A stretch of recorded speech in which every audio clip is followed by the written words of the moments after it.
Hello everyone, welcome to Master Cherry Mommy YouTube channel. So I hope you all are doing absolutely fine. And आज हम जिस video पे बात करने वाले हैं, जिस टॉपिक पे बात करने वाले हैं, वो है कि HCG इंजेक्शन लेने के बाद हमें कब प्रेगनेंसी होती है, उसके बारे में बात करेंगे। तो वीडियो को स्टार्ट करने से पहले चैनल को सब्सक्राइब कीजिए, वीडियोस को लाइक करिए एंड शेयर करिए। कोई भी आपका डाउट है तो आप मुझे कमेंट सेक्शन में पूछ सकते हैं।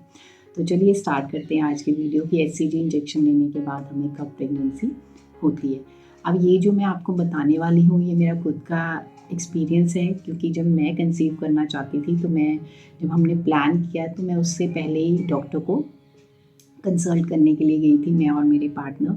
तो हमारी जो गायनेक थी उन्होंने बेसिकली हमारा पहले हार्मोन्स का टेस्ट करवाया। उसके बाद उन्होंने बोला हार्मोन्स का लेवल सब कुछ ठीक था, AMH level everything was fine, thyroid, sugar, LH, FSH, prolactin सब कुछ ठीक था। तो उन्होंने बोला कि अब हम ऐसा करते हैं, हम फॉलिकल इंडक्शन भी करके देखेंगे। बेसिकली फॉलिकल मॉनिटरिंग कह लीजिए, फॉलिकल इंडक्शन कह लीजिए। उसमें ये होता है कि एग्स को देखा जाता है कि एग बन रहे हैं, नहीं बन रहे हैं, या फिर उनकी क्वालिटी कह लीजिए, वो रप्चर हो रहे हैं कि नहीं हो रहे, वो देखा जाता है। तो हुआ क्या था कि जैसे मेरा साइकिल ख़त्म होता है, 5 डेज़ का साइकिल है अगर हमारा, तो मुझे 8th डे पे बुलाया जाता था और स्कैन किया जाता था, 8th या फिर 9th डे पे। तो मुझे स्कैन करके देखा जाता था कि जैसे रुक गई है ब्लीडिंग, तो उसके बाद अब एग्स बनने शुरू हुए हैं, फॉलिकल्स बनने शुरू हुए हैं कि नहीं हुए, तो वो देखा जाता था। उसके बाद फिर से मुझे 12th डे पे बुलाया जाता था और उस टाइम पे ये देखा जाता था कि एग्स का जो साइज़ है फॉलिकल्स का, क्या वो पहुंच गया है जहाँ तक उसको रीच करना चाहिए था। तो वो पहुंच जाता था, अपने आप ही वो एग्स भी बन जाते थे।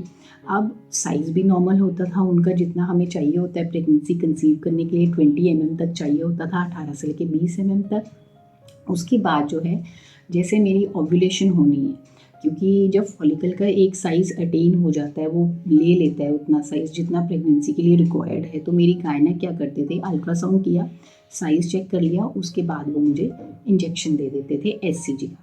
अब HCG का इंजेक्शन इसलिए दिया जाता था सो दैट कि जब एग रप्चर हो जाएगा नेक्स्ट डे, जैसे आज HCG का इंजेक्शन लिया तो नेक्स्ट डे जो है वो रप्चर हो जाता था, मेरा फॉलिकल जो था उसमें से एग रिलीज़ हो जाता था ओवरीज में से। तो HCG का इंजेक्शन इसलिए दिया जाता था ताकि जो फॉलिकल में से है वो एग रिलीज़ हो सके और रप्चरिंग हो सके और उसके बाद हम रिलेशंस बना सकें।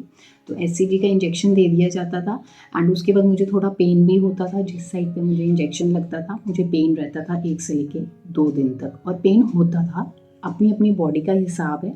कईयों को कुछ सिम्टम आ सकता है, कईयों को कुछ और सिम्टम आ सकता है, और मे बी कईयों को कुछ फील ही ना हो इंजेक्शन लगने के बाद। उसके बाद मुझे नेक्स्ट डे फिर बुलाया जाता था इंजेक्शन लगने के बाद, और फिर देखा जाता था कि ये फॉलिकल रप्चर हुआ कि नहीं।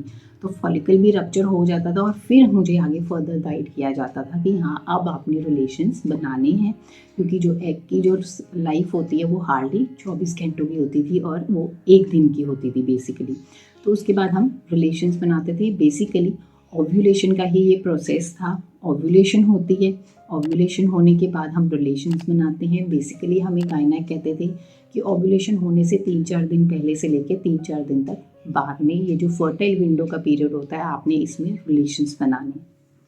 तो हम रिलेशंस बनाते थे और उसके बाद क्या होता था कि जैसे फर्टाइल विंडो पीरियड ख़त्म हो गया 20th डे पे या फिर 21st डे पे, इट डिपेंड्स कि आपकी ओव्यूलेशन का डे कौन सा है, 14th है कि 16th है, इस पे डिपेंड करता है।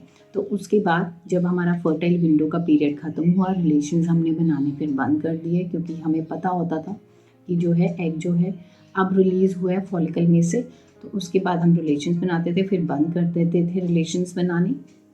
देन उसके बाद का जो पीरियड आता है, जैसे ओव्यूलेशन के बाद आप कह लीजिए 6 से लेके 12 दिन का जो पीरियड होता है वो इम्प्लांटेशन का होता है, कंसेप्शन का होता है, कंसीव करने का। क्योंकि जब ओवरीज में से एग रिलीज़ हो गया फॉलिकल्स में से तो ओव्यूलेशन हुई। उसके बाद जब रिलेशंस बनाए तो एग और स्पर्म मीट करते हैं, उसको फर्टिलाइजेशन कहते हैं। फिर वो जो फर्टिलाइज्ड होता है उसको जाइगोट जो है वो धीरे धीरे ट्रैवल करता है और यूट्रस में आके चिपकता है। जब वो यूट्रस में आके चिपकता है तो उसको इम्प्लांटेशन कहते हैं। जब वो इम्प्लांटेशन होती है तो उसके बाद हमें इम्प्लांटेशन ब्लीडिंग भी हो सकती है। इट डिपेंड्स कि हमारी बॉडी में वो सिम्टम आता है कि नहीं आता, क्योंकि कईयों को ब्लीडिंग होती है, कईयों को नहीं होती है। इम्प्लांटेशन क्रैम्प्स भी होते हैं, वो भी डिपेंड करता है कि वो फील हो भी सकते हैं, वो फील नहीं भी हो सकते हैं, और धीरे धीरे ऐसे और सिम्टम्स भी हमें आना शुरू हो जाते हैं जब हमें कंसीव हो जाता है, इम्प्लांटेशन हो जाती है। अब हमें HCG इंजेक्शन ले लिया, अब चेक कब करना है। अब जैसा कि मैंने आपको बताया कि ओव्यूलेशन के टाइम पे जब हमने इंजेक्शन लिया HCG का, उसके बाद हमें 6 से 12 दिन के बाद इम्प्लांटेशन होती है। उसके बाद जो है हमारा साइकिल मिस होना होता है, तभी उससे हम कंफर्म कर पाते हैं अगर हमारे पीरियड्स जो है मिस हो जाते हैं कि हाँ हमें कंसीव हो चुका है। तो जैसा कि मैंने आपको बताया कि हमें 6 से 12 दिन लगते हैं इम्प्लांटेशन के। इम्प्लांटेशन के बाद आपने देखना है 6 से 12 दिन की बेसिकली आपके जो पीरियड्स हैं वो मिस होने चाहिए। अगर आपके पीरियड्स मिस हो चुके हैं तो आप उसके पीरियड्स मिस होने के 3 से 4 दिन के बाद आप चेक कर सकते हैं। आपने ये ज़रूर नोटिस आउट करना है क्या आपकी बॉडी में वो चेंजेस आ रहे हैं आपकी ओव्यूलेशन होने के 6 से 12 दिन के बाद। क्योंकि ये होता है कि जैसे आपका ओव्यूलेशन 14th डे पे हुआ, तो अगर आप उसका 6वां दिन के बाद से अगर नोटिस करना शुरू करें तो 21वें दिन से आप लगा लीजिए, 21वां, 22वां, 23वां, 24वां, ऐसे दिनों में आप नोटिस करना शुरू है तो आपकी क्या बॉडी में वो चेंजेस आ रहे हैं आप वो देखिए। और उसके बाद पीरियड्स मिस होने के बाद आप अपना चेक कर सकते हैं, जिससे आपको एकदम एक्यूरेट रिजल्ट मिलेगा।